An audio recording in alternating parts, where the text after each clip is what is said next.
ओंकार हूं। मर्यादा पुरुषोत्तम श्री राम के विषय में सुनकर देवी पार्वती प्रसन्न हो गई। भूखे वानर शिशु बजरंग ने सूर्य को फल समझकर मुंह में डाल लिया। वानर शिशु के दुस्साहस से क्रोधित इंद्र ने उस पर वज्र प्रहार किया। ये देखकर क्रोधित शिव ने ब्रह्मा जी को सावधान किया। देवी अंजना और वानर राज केसरी की उद्विग्नता का अंत करने ब्रह्मदेव सहित समस्त देवगण अंजना महल पधारे और उन्होंने अपनी दिव्य शक्तियों से बजरंग को संपन्न किया। ब्रह्मदेव ने बालक बजरंग का नाम हनुमान रखा। शिव कृपा प्राप्त करके भी जिज्ञासु नारद की जिज्ञासा ने आकार लेना प्रारंभ कर दिया। तब देवर्षि नारद ने निश्चय किया कि वे नवीन शिवलीला का रहस्य ज्ञात करके ही रहेंगे। दूसरी ओर कैलाश पर दशानन रावण के बार-बार पुकारने पर महेश्वर शिव ने उसका कोई उत्तर नहीं दिया। इससे विचलित व उद्विग्न शिव भक्त रावण ने महेश्वर को पुनः पुकारना आरंभ किया। आप तो अंतर्यामी हैं। संसार के कण कण का ज्ञान है आपको। यदि आपके इस तुच्छ भक्त रावण से कोई अपराध हो गया हो तो मुझे क्षमा करें, मुझे क्षमा करें और शीघ्र दर्शन दे। प्रकट होकर शीघ्र दर्शन दे भोलेनाथ, दर्शन दे महादेव, दर्शन दे विश्वेश्वर। हे भोलेनाथ दर्शन दे, दर्शन दे भोलेनाथ, शीघ्र दर्शन दे। नारायण नारायण। हर हर महादेव, हर हर महादेव। हे त्रिकालदर्शी, हे देवादिदेव, भगवान भोलेनाथ मुझे दर्शन दे। आप तो इस संसार के कण कण में विद्यमान हैं। आपको सच्चे मन से पुकारने वाले पर आप अवश्य कृपा करते हैं। भोलेनाथ मुझे दर्शन दें। अपने दीनहीन भक्त नारद की पुकार को कृपया आप अनसुनी ना करें। भोलेनाथ मुझे दर्शन दें, मुझे दर्शन दें।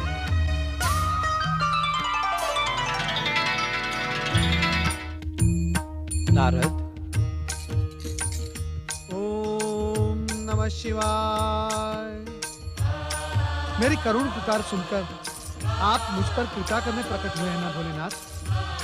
नारद, तुम्हारे मन में जो दूसरों के लिए कल्याणकारी भावना है, उससे हम सदा प्रसन्न रहते हैं। भोलेनाथ, वो मेरी विशेषता नहीं, आपकी कृपा है।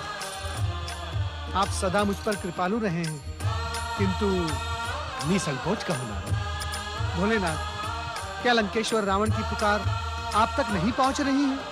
इस प्रश्न का उत्तर देने से पूर्व तुम हमारे एक प्रश्न का उत्तर दो। जो आज्ञा भोलेनाथ। ऐसा प्रतीत होता है कि लंकेश्वर रावण का कथन पूर्ण सत्य था। क्या तुम्हारी देवराज इंद्र से कुछ अनबन हुई है? नारायण नारायण। ऐसा प्रश्न क्यों भोलेनाथ? देवताओं के ऋषि यदि राक्षस सम्राट रावण की पुकार को लेकर उद्विग्न हो तो ऐसा प्रश्न उचित ही।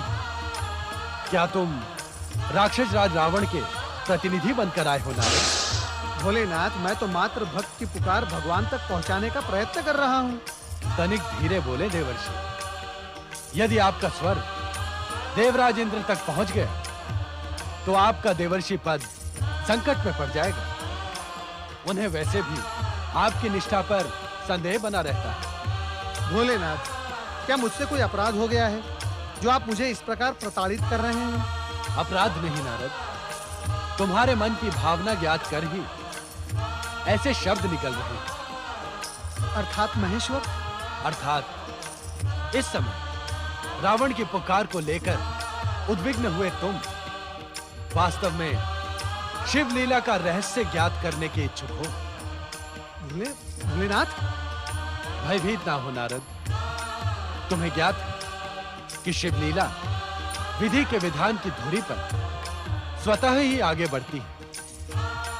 और जहां तक रावण का प्रश्न है तो उसे उसी समय हमारे दर्शनों की कृपा मिलेगी जिस समय विधि का निश्चित विधान है। जटाकटाह संभ्रम भ्रमबिम्ब निर्जरि विलोल वीचि वल्लरि विराजमान मूर्धनि धगद् धगद् धगज्ज्वल ललाट पट्ट पावके किशोर चन्द्रशेखरे रति प्रतीक्षणं मम धराधरेन्द्र नन्दिनि विलास बन्धु बन्धुर स्फुरद्दिगन्त सन्तति प्रमोदमान मानसे कृपा कटाक्ष घोरणि निरुद्ध दुर्धरापति क्वचित् दिगम्बरे मनो विनोद मे तु वस्तुनि जटाभुजंग पिंगल स्फुरद्भणामणि प्रभ कदम्ब कुङ्कुमद्रव प्रलिप्त दिग्वधूमुखे मदान्ध सिन्धुर स्फुरत्वगुत्तरीय मेदुरे मनो विनोदमद्भुतं विभर्तु भूतभर्तरि सहस्रलोचन प्रभृत्य शेषलेख शेखर प्रसून धूलि धोरणि विधूसराङ्घ्रिपीठभु भुजङ्गराजमालय निबद्ध जाटजूटक श्रियै चिराय जायतां चकोर बन्धुशेखर ललाट चत्वर ज्वल धनञ्जय स्फुलिङ्गभा निपीत पञ्चसायकं नमन्निलिम्पनायकं सुधामयूखलेखया विराजमान शेखरं महाकपालि सम्पदे शिरोजटालमस्तु नः कराल भाल पट्टिका धगद् धगद् धगज्ज्वल धनञ्जयाहुतीकृत प्रचण्ड पञ्चसायके धराधरेन्द्र नन्दिनी कुचाग्र चित्रपत्रक प्रकल्पनैक शिल्पिनी त्रिलोचने रतिर्मम नवीन मेघ मंडली निरुद्ध दुर्धर स्फुरत् कुहूनिशीथिनीतम प्रबद्ध बद्ध गन्धर निलिम्प निर्झरीधर स्तनोतु वृत्ति सिन्धुर कलानिधान बन्धुर श्रियं जगद्धुरन्धर प्रफुल्ल नील पंकज प्रपंच कालिम प्रभ वलंबि कंठ कंधली रुचि प्रबद्ध कंधरं स्वरच्छिदं पुरच्छिदं भवच्छिदं मखच्छिदं गजच्छिदान्दकच्छिदं तमन्तकच्छिदं भजे अखर्व सर्व मंगला कला कदम्ब मंजरी रस प्रवाह माधुरी विजृंभणा मधुव्रतं स्मरान्तकं पुरान्तकं भवान्तकं मखान्तकं गजान्तकान्धकान्तकं तमन्तकान्तकं भजे जयत्प्रदभ्र विभ्रमद्भ्रमद् भुजङ्गमश्वसत् विनिर्गमत्क्रमत् स्फुरत् कराल भाल हव्यवाधिमिद्धिमिद्धिमिध्वनं मृदङ्ग तुङ्ग मङ्गल ध्वनिक्रम प्रवर्तित प्रचण्ड ताण्डव शिव हे शिव शंकर, हे देवादिदेव, कहाँ है आप? कहाँ है? क्या मेरी प्रचंड प्रार्थना आप सुन नहीं रहे हैं? हे शिव शंकर, हे शिव शंकर, मुझे ज्ञात हो गया है आप मेरे धैर्य के साथ मेरी श्रद्धा और भक्ति की परीक्षा लेने के इच्छुक हैं। मैंने आपकी कृपा पर विश्वास कर अपनी माता को वचन दिया है कि मैं आपको लेकर लंका अवश्य पहुंचूंगा, परंतु ऐसा प्रतीत होता है कि आप मुझसे रुष्ट होकर कैलाश से अदृश्य हो गए हैं। मेरे इष्ट यदि मुझसे रुष्ट हो तो मेरा जीवित रहना व्यर्थ है। जीवित रहकर मैं अपनी माता को क्या मुंह दिखाऊंगा? देवादिदेव, मैं अंतिम बार आपका आह्वान करता हूं प्रभु, दर्शन दे, अन्यथा मैं एक पल भी जीवित नहीं रहूंगा। दर्शन दे देवादिदेव, दर्शन दे, दर्शन दे भोलेनाथ, दर्शन दे शिव शंकर, जय शिव शंकर,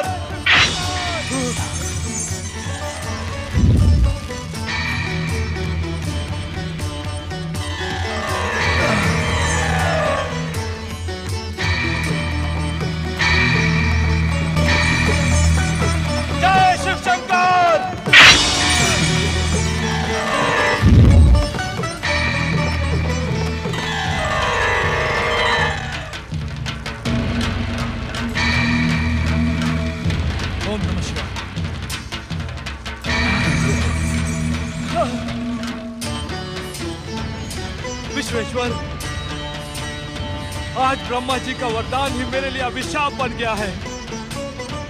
इच्छा होने पर भी मैं आपको अपने प्राणों की आहुति नहीं दे सकता। मुझ पर दया करें भोलेनाथ, दर्शन दे भक्त वत्सल, दर्शन दे प्रभु, दर्शन दे।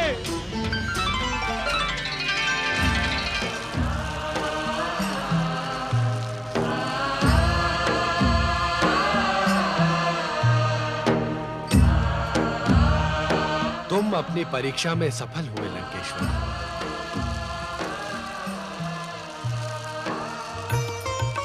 हम तुम्हारे दृढ़ निश्चय तथा अटूट शिव भक्ति को देखकर प्रसन्न हैं। परीक्षा से भयभीत होने वाला शिव भक्त हो ही नहीं सकता देवादिदेव। आप कृपा कर प्रकट हुए, यही मेरा सौभाग्य है। अब मेरी कामना पूर्ण करने का कष्ट करें देवादिदेव। माता पार्वती सहित मेरे पुष्पक विमान पर बैठकर लंका चले।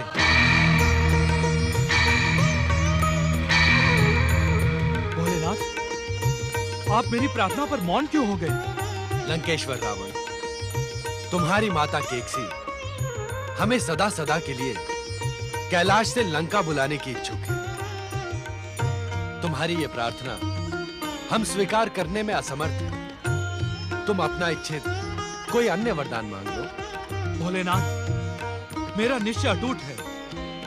आपको साथ लिए बिना मैं लंका कदापि नहीं लौटूंगा। यदि आपने मेरी प्रार्थना अस्वीकार की तो अपनी माता के समान मैं भी अन्न जल त्याग दूंगा और यहीं आपकी शरण में अपने प्राण विसर्जित कर दूंगा प्रभु।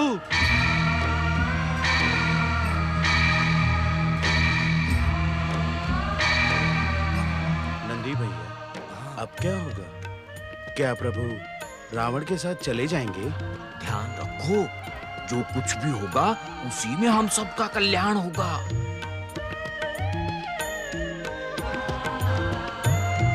दशानन, पूर्व काल में कुछ ऐसी घटनाएं घटित हुई हैं जिसके कारण देवी पार्वती का लंका आना असंभव है। और तुम ये भली भांति जानते हो कि शक्ति के बिना शिव शव है। अतः बिना शक्ति स्वरूपा पार्वती के हमारा लंका आना भी निरुद्देश्य हो जाएगा। किंतु इसका एक उपाय है।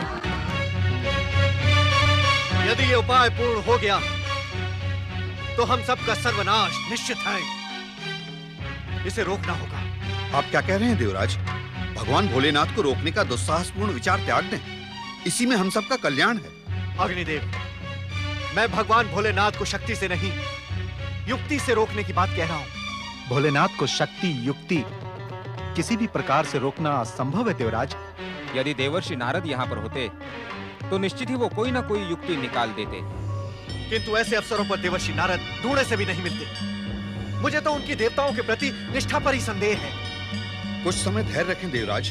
भोलेनाथ जो कुछ भी करेंगे उसी में हम सबका कल्याण है। धैर्य? अग्निदेव, धैर्य के अतिरिक्त और उपाय ही क्या है? भोलेनाथ, आप उपाय शीघ्र बताएं। हम स्वयं तो लंका आ नहीं सकते रावण, किंतु पूर्ण शिव ज्योति से उत्पन्न अपना आत्म ज्योतिर्लिंग तुम्हें प्रदान कर सकते हैं। आत्म ज्योतिर्लिंग? हाँ रावण, हमारा ये आत्म ज्योतिर्लिंग लंका में हमारी उपस्थिति के समान ही होगा। मैं कुछ समझा नहीं देवादिदेव। शिव पूजन में लिंग पूजन का विशेष महत्व है लंकेश्वर। हम तुम पर प्रसन्न हैं, अतः हम तुम्हें अपना आत्म ज्योतिर्लिंग प्रदान करते हैं। जैसी इच्छा विश्वेश्वर।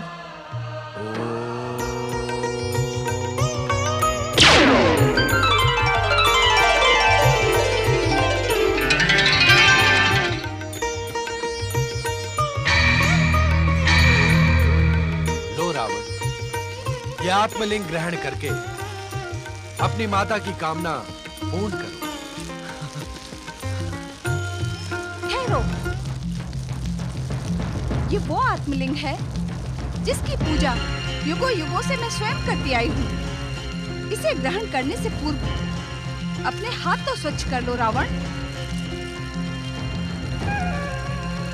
जो आज्ञा माता।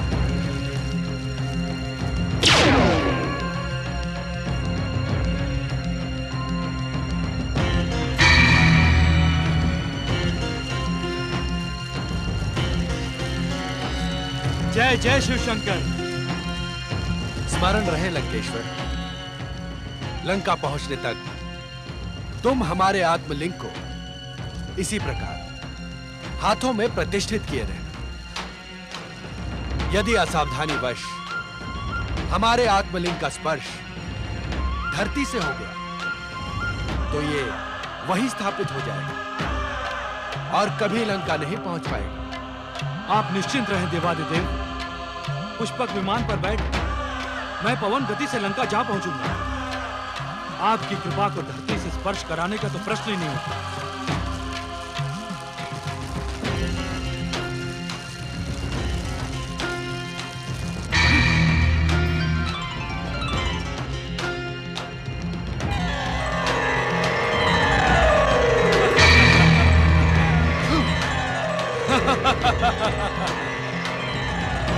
ये आपने क्या किया स्वामी? भक्त को उसकी भक्ति का प्रतिफल प्रदान किया है पार्वती। भक्त को उसकी भक्ति का प्रतिफल प्रदान करते समय आप ये क्यों भूल गए स्वामी कि यदि आपका आत्मलिंग लंका पहुंच गया तो लंका अपराजय हो जाएगी। रावण और उसके माता की यही इच्छा है देवी पार्वती कि शिव की कृपा से लंका अविजयी हो जाए। रावण और उसकी माता की इच्छा के सम्मुख आप मेरे श्राप को कैसे भूल गए स्वामी? विश्रवा और कैकसी के संपूर्ण वंश का विनाश इस आत्मलिंग के लंका पहुंचने से असंभव हो जाएगा। आश्चर्य है, शक्ति स्वरूपा देवी पार्वती के मन में अभी तक उस घटना का दोष है। प्रश्न आश्चर्य का नहीं है स्वामी, प्रश्न दुष्टता के दंड का है। यदि विश्रवा और उसके कुल को दंड न मिला तो संसार में अनुचित परंपराएं जन्म ले लेंगी, विधि की व्यवस्थाएं छिन्न भिन्न हो जाएंगी। ब्राह्मणों को मंगल कार्यों में आमंत्रित करने में संसार का हर व्यक्ति भयभीत होगा कि दक्षिणा में ब्राह्मण मंगल कार्य को अमंगल न कर दें। हम विवश हैं देवी पार्वती, एक बार दी हुई वस्तु को लौटा नहीं सकते। रावण की दुष्टता भी आपसे छुपी नहीं है स्वामी। वो अहंकारी, अनाचारी, अत्याचारी सब कुछ तो है। हमने कहा ना देवी पार्वती, हम विवश हैं। पुत्र गणेश, शीघ्र कैलाश पर उपस्थित हो। शीघ्र कैलाश पर उपस्थित हो। पुत्र गणेश, शीघ्र कैलाश पर उपस्थित हो। शीघ्र कैलाश पर उपस्थित हो।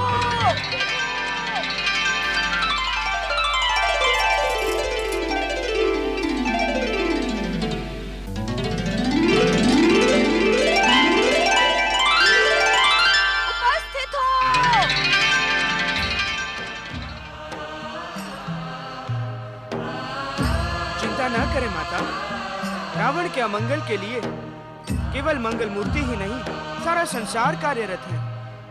विश्वास रखें, होगा वही जैसा आप चाहेंगी।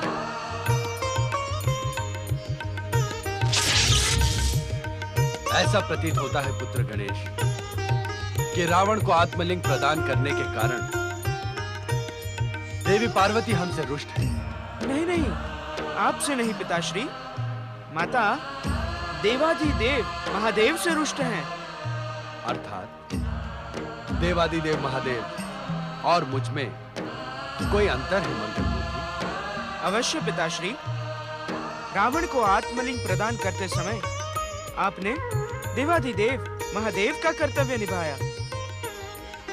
माता के संबंधों पर विचार करते समय आप उनके पति परमेश्वर का कर्तव्य निभा रहे हैं।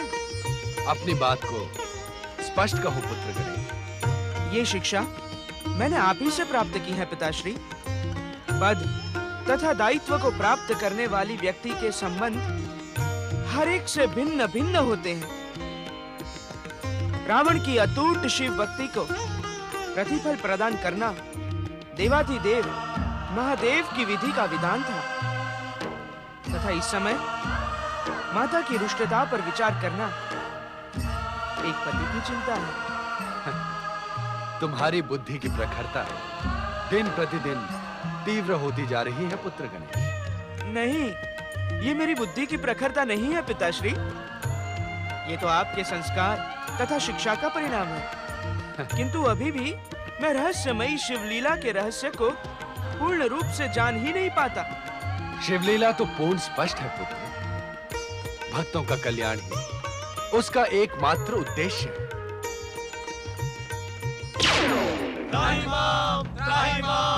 हर हर महादेव, हर हर महादेव, रक्षा करें भोलेनाथ, रक्षा करें। शांत हो जाओ देवव्रत। इस प्रकार आकुल व्याकुल होकर हमें पुकारने का क्या कारण है? भोलेनाथ, भोलेनाथ, यदि रावण पार्वती माता द्वारा पूजित आपका आत्मलिंग लंका ले जाने में सफल रहा तो अपनी बात निसंकोच कह देवराज। तो लंका अभिजीत भूमि बनकर रह जाएगी भोलेनाथ। रावण की अटूट भक्ति और उसकी माता की इच्छा यही है कि लंका भूमि शत्रुओं से अविजित रहे। भोलेनाथ, आप रावण से अपरिचित नहीं हैं। वो एक हठी ब्राह्मण होने के साथ साथ एक कुटिल, अहंकारी और भयानक राक्षस भी है। अंतर्यामी शिव से किसी के भी अंतर की भावनाएं छुपी हुई नहीं है देवराज इंद्र। ये आपके स्वार्थ से भी परिचित है तथा रावण के स्वभाव से भी। किंतु अब आप क्या कहने के इच्छुक हैं देवराज इंद्र? अटूट तथा कठोर भक्ति का प्रदर्शन करने वाले भक्त को अपनी भक्ति का प्रतिफल देना अनुचित है क्या? नहीं नहीं नहीं नहीं श्री गणेश, भक्त को उसकी भक्ति का प्रतिफल देना तो विधि का विधान है। जब आपको ये ज्ञात है तो आपकी उद्विग्नता का कारण? श्री गणेश, मैं भविष्य की स्थितियों को सोचकर उद्विग्न हूं। भविष्य की स्थितियों पर विचार करने वाला व्यक्ति केवल आपके समान रास रंग तथा सुखों का भोग ही नहीं करता रहता, अपितु रावण के समान पुरुषार्थ भी करता है। पुरुषार्थ? हाँ देवराज, जब रावण अपनी अटूट शिव भक्ति से देवी पार्वती द्वारा पूजित हमारा आत्मलिंग प्राप्त कर सकता है, तो क्या आप अपनी भक्ति से स्वर्ग की स्थायी सुरक्षा नहीं प्राप्त कर सकते? किंतु अब देवाधिदेव को प्रसन्न करने का समय नहीं है देवराज। अब तो ये देखना है कि रावण लंका न पहुंचे। यदि आत्मलिंग लंका में प्रतिष्ठित हो गया तो आपकी भक्ति भी स्वर्गलोक की सुरक्षा नहीं कर पाएगी। किंतु कैसे मंगल मूर्ति? बिना आपके सहयोग के अब रावण को स्थगित करना असंभव। देवराज इंद्र, यदि आपका मनोबल दृढ़ होगा तो संसार की समस्त शक्तियां आपको सहयोग देने को उपस्थित हो जाएंगी। कठिनाइयों का पहाड़ भी आपके समक्ष राई जैसा हो जाएगा। शीघ्रता से जाएं देवराज इंद्र और अपने पुरुषार्थ का परिचय दें। और हाँ, देवों के ऋषि नारद की बुद्धि प्रखरता पर विश्वास रखें।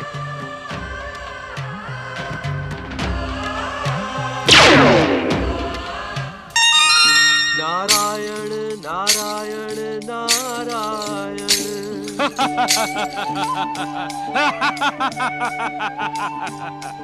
शिव शिव शिव शिव शिव शिव शिव शिव। अर्थात भगवान भोलेनाथ ने आशुतोष बनकर लंकेश्वर रावण को आत्मलिंग प्रदान कर ही दिया। नारायण नारायण। सत्य ही शिव लीला न्यारी होती है। ओम नमः शिवाय।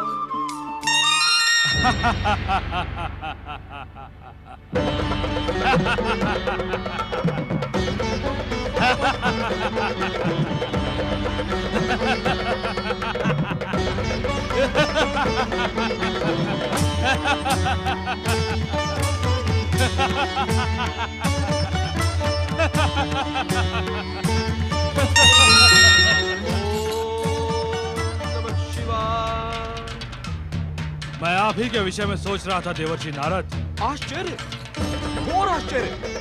माता पार्वती द्वारा पूजित भगवान भोलेनाथ का आत्मलिंग हाथ में धारण करते हुए भी आप मेरे विषय में विचार कर रहे थे। नारायण नारायण। हाँ देवर्षि, हाँ। आपसे अधिक प्रभावी सूचना केंद्र इस संसार में और कोई नहीं। सूचना केंद्र? नारायण नारायण, क्या लंकेश्वर के पास ऐसी कोई सूचना है? लंकेश्वर रावण को भोलेनाथ का आत्मलिंग प्राप्त होने से अधिक महत्वपूर्ण सूचना इस संसार के लिए और क्या हो सकती है नारद? जाओ, जाकर समस्त संसार को सूचित कर दो कि दशानंद रावण शीघ्र ही विश्व विजयी सम्राट बनेगा, तीनों लोगों का स्वामी बन जाएगा। जाओ, उन भीरू देवताओं को भी बता दो कि रावण नाम की ज्वाला उनकी शक्ति को भस्म कर देगी। भोलेनाथ का आशीर्वाद पाकर रावण अपने शत्रुओं के लिए काल से भी अधिक भयानक और विकराल बन जाएगा।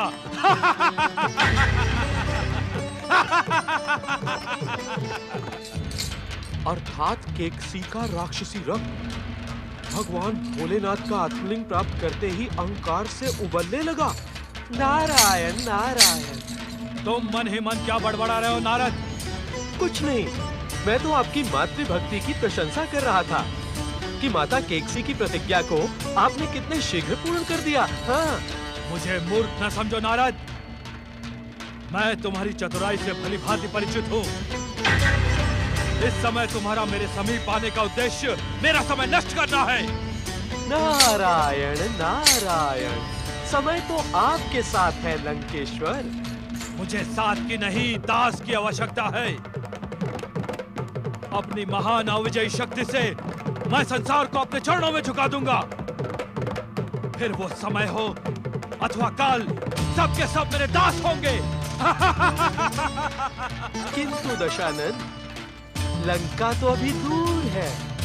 रावण की शक्ति और महत्वाकांक्षा के सम्मुख कुछ भी दूर नहीं है नारद।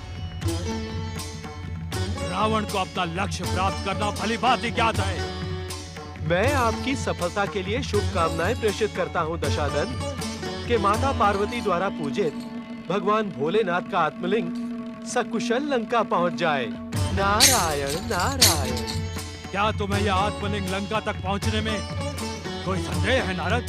नारायण नारायण, समय सदा एक सा नहीं रहता लंकेश्वर। तुम मुझे चेतावनी देने आए हो अथवा उस भीरू देवराज इंद्र ने तुम्हें यहाँ भेजा है?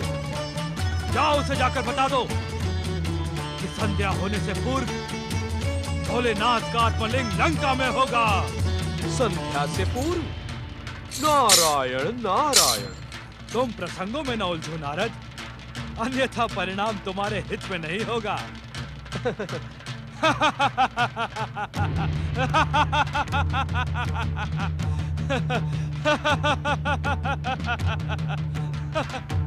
पुरुषार्थ,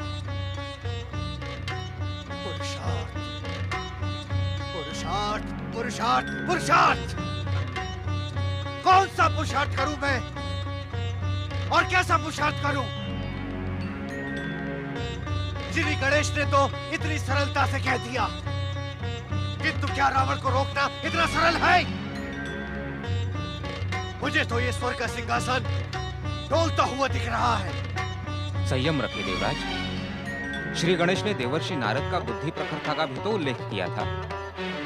नारद, देवर्षि नारद, उनके चरणों में तो चक्र बंधा है, चक्र। एक स्थान पर वो कभी स्थिर रह ही नहीं सकते। यदि हम सब उनका आह्वान करें?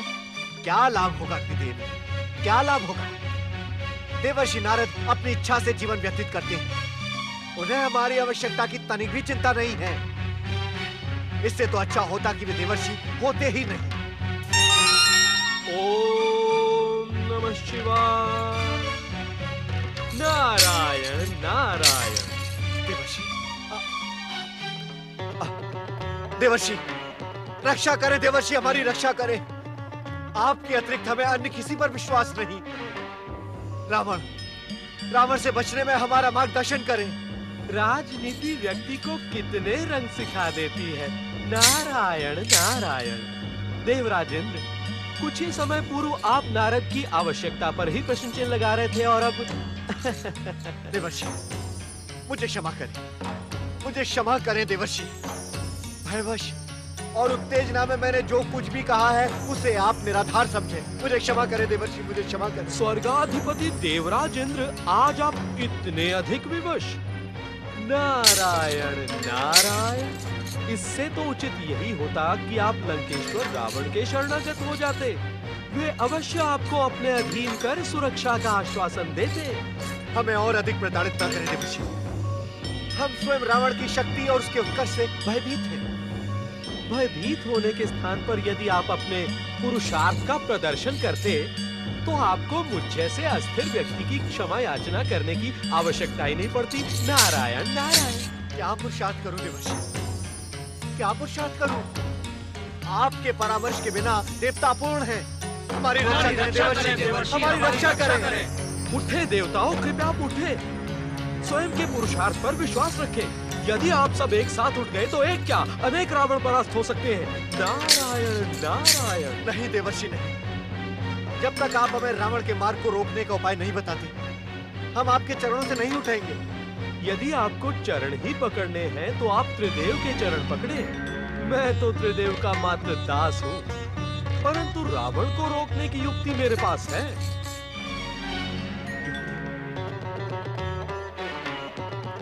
आपके पुरुषार्थ को इस समय मात्र इतनी आवश्यकता है कि आप समय से पूर्व सूर्यास्त करवा दें। उसके पश्चात सब कुछ आपके अनुसार होगा देवराज इंद्र।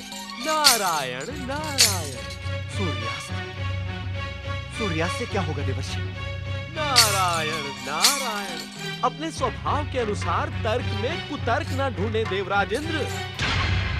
रावण भले ही इस समय राक्षसों का राजा हो, परंतु वो परम शिव भक्त, प्रकांड ज्ञानी और उच्च कोटि का ब्राह्मण है। उससे क्या होगा देवर्षि? सूर्यास्त होते ही रावण का ब्राह्मणत्व उसे सायं संध्या पूजन करने के लिए विवश कर देगा।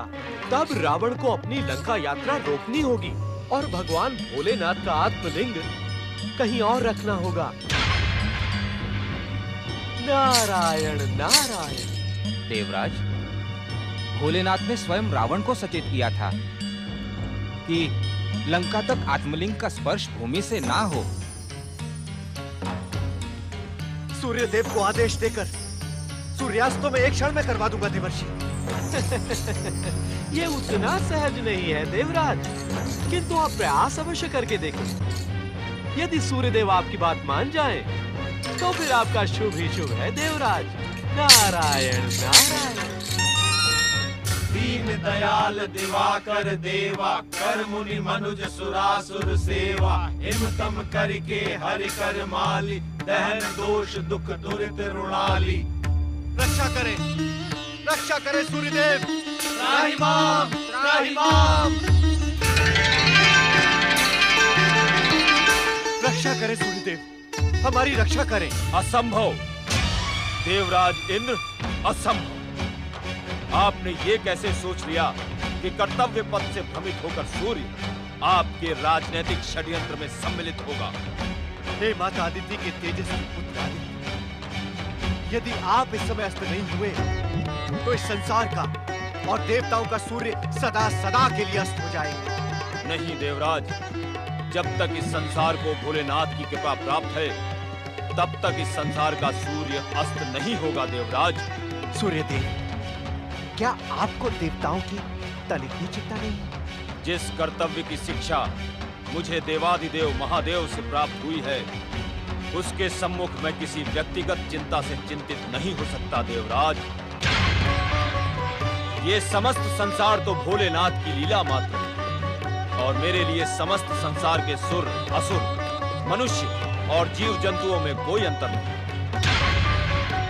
आप मुझसे ये अपेक्षा ना करें कि आपके हितों की रक्षा के लिए मैं समय से पूर्व अस्त हो जाऊं।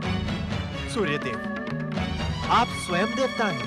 नहीं देवराज, मैं तो भोलेनाथ के लीला संसार में एक सेवक मात्र। देवता होने का भ्रम हमने कभी नहीं किया। सूर्यदेव, तो क्या आप मेरे आदेश को ठुकराने का दुस्साहस करेंगे? यदि आपका आदेश सर्वजन हित में होगा तो वो मेरे लिए भी आदरणीय है। किंतु व्यक्तिगत हित के किसी भी आदेश को मानने के लिए मैं बाध्य नहीं हूं देवराज। आप मेरे क्रोध से भली भांति परिचित हैं सूर्यदेव। मुझे आपकी दुर्बुद्धि पर तरस आ रहा है देवराज। मेरे स्थान पर आप अपने क्रोध का परिचय रावण को क्यों नहीं देते? रावण के साथ साथ मेरा वज्र प्रहार तुम्हें भी भस्म कर देगा सूर्यदेव। वज्र! सावधान देवराज, ये समय वज्र प्रहार का नहीं है, अपितु पुरुषार्थ और युक्ति से रावण को रोकने का है। कहीं ऐसा न हो कि रावण को रोकने की उत्तेजना में आप स्वयं अपने और सूर्यदेव के अस्तित्व के लिए संकट उत्पन्न कर दें। पवन देव, भोलेनाथ की इच्छा के बिना किसी के अस्तित्व पे कोई संकट उत्पन्न नहीं होता। आप अपनी वज्र प्रहार करने की इच्छा पूरी कीजिए। तुम मेघ तथा देवशत्रु हो सूर्य, शीघ्र ही मेरी दृष्टि से ओझल हो जाओ। महादेव की इच्छा से यदि आपके मुख से निकली बात सत्य हुई तो अंधकार के अतिरिक्त आपकी दृष्टि में और कुछ शेष नहीं बचेगा देवराजेंद्र। नारायण नारायण। प्रणाम देवर्षि नारद। सूर्यदेव, प्रकाश के साथ रहकर भी देवराज इंद्र को अंधकार के अतिरिक्त अन्य कुछ भी दिखाई नहीं पड़ता। व्यक्तिगत स्वार्थ और स्वर्ग के लोभ ने उनके मैत्री महत्व को अंधकार में डुबो दिया है। आप अपने कर्तव्य पथ पर पधारे सूर्यदेव। देवर्षि नारद, आपका परामर्श मुझे स्वीकार है। सब कुछ समाप्त हो गया देवर्षि, सब कुछ समाप्त हो गया। नारायण नारायण। देवर्षि, अब इस संसार पर रावण रूपी संकट मंडरा कर रहेगा। अब सभी संभावनाएं शिथिल हो चुकी हैं।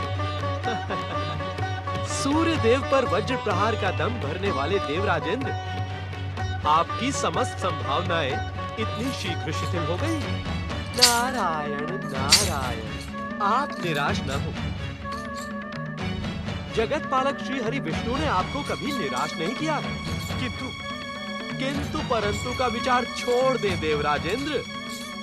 लंका तो अभी बहुत दूर है। इस समय तो आप श्री गणेश का परामर्श मानकर श्री हरि विष्णु को मनाने का पुरुषार्थ प्रदर्शित कर ही दे। वैकुंठ के लिए हमारा नेतृत्व करें देवर्षि। नारायण नारायण। परामर्श देने का मेरा निर्धारित कार्य पूर्ण हुआ देवराज। अब वैकुंठ में पुरुषार्थ प्रदर्शन का अवसर आपका है। जगत पालक श्री हरि विष्णु के द्वार से कभी कोई निराश होकर नहीं जाता। नारायण नारायण।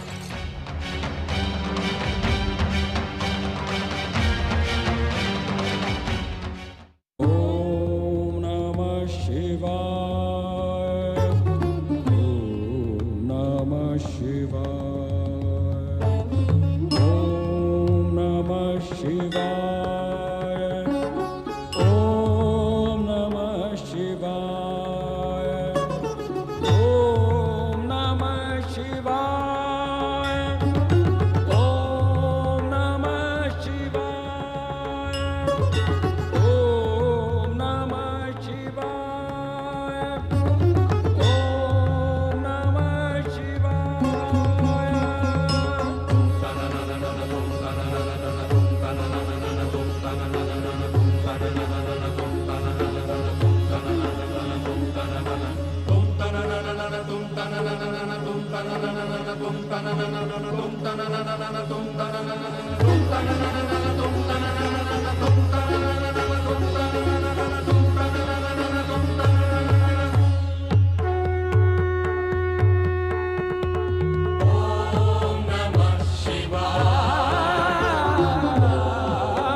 शिवाय।